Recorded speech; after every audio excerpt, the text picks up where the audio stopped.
Phone বাড়াইয়েস হ্যাঁ। তোর হলে এত ঘুরি পুরি কিন্তু কিছুই গাইতারলাম বিল্ডিং এর তো কাজ কাম তো কিছুই হয় না দেখি কত দূর কি হইলো বুঝলাম না কোনো তামসা কাম চলতেছে।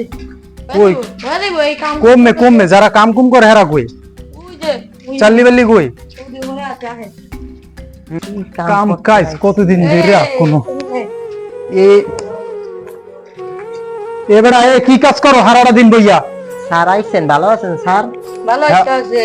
ভালোই আছি করো কি সারাটা দিন বইয়া কিছুই তো হইলো না বুঝলাম না কোনো কাম স্যার বিদেশে আইছি 1 বছর হয়ে গেছে, এখন তুই টাকা পয়সা ঠিক মতন দিলেন না। কিন্তু কিছু টাকা পয়সা যদি দিতে বাড়িতে পারিতাম, বাড়িতে তো সংসার আছে।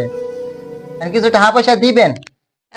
বেটা 3 মাসে টাকা পাস টাকা দিমু বেটা খালি টাকা টাকা করস কাজের বেলায় তো ঠন ঠন খালি টাকা টাকা ওর বাসায় আইসুস কাজ করবি 6 মাসের বেতন তুই টাকা দিয়া 5 লাখ দিয়া ওর বাসায় আইসুস না একবার কানে ধরি এককালে দেশে পাঠাই দিন বুঝছ না 10 লাখ দিয়ে এনে চাকরি করতেছি এনকর ম্যানেজার আমি আরো প্রজেক্ট সামলান লাগে আমি কি বেতন পাই পাই না পরের বার কাজ করলে তোর চাকরি নট একবারে বাচ্চা বাড়াই দিন দেশে সারাদিন কোনো কথা হইব না এই তুমি এত হাঁটা শুরু করে দিছ। হ্যাঁ আরে টাকা এই কোটটাতে সারাদিন ধরে লগে লয়ে এইটা লয়ে ঘুরতাছি আমি তো টাটা কইরা।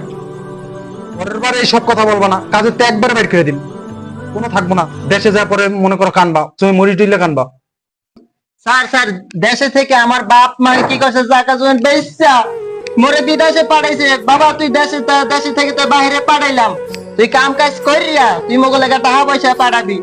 1 বছর হইয়া গেছে, সামনে মাস আইলে টাকা পয়সা দিয়ে দেন, মোরে চাকরি থেকে বাই করে দিয়েন না স্যার। স্যার আমার হাতে ধরছি স্যার, আর এরকম করেন না স্যার মোগল লাগে।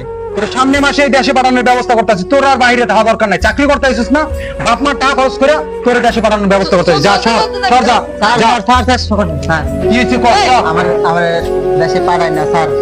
কি হয়েছে আমি তোর অনেক দেশে টাকা পয়সা খরচ করে আমি বাইরে আইছি, আমার পাঠায় না স্যার। পায়ে ধরছি।